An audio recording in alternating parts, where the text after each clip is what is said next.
Hello everyone, welcome to new mini blog. आज मो bullet रे पळे आछि आम घरे पानी देबा पई। जेहेतु पुराना घर ठू नुआ घर को आसिया को 5 मिनिट लागुची, तो मु आज चलिक आसलिनी। मो बुलेट धरिकी पळे आसली। कनेक्ट नाही वर्षा पई, सेति पे मु जाउची आम कुहर पानी काढबी। आ पानी काढिकी कांथरे देबी। देखंतु पाग पूरा अंधारिया देखा आउची। जेहेतु आज सकाळू एपर्यंत वर्षा थिला, एबे जस्ट टिके कमिची। सेति अंधार अच्छी पाग। मुझे जस्ट एबे पानी आनिक आसिली, जाऊँचे एबे कांथरे देबी। देखु चलची काम मोर। एबे पानी सरीगला। ड्रम रे कालीठू अल्प पानी थिला, तो हो जीव सेटा कांथरे दबापाई। मुझे नहीं जाऊँगी सेटा कांथरे देबी। परिश्रम तो बहुत पड़ुची।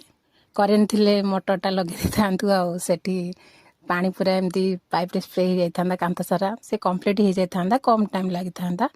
जेहेतु करेन्ट नाही तो हाथ में दबाक पड़ुची। बहुत परिश्रम।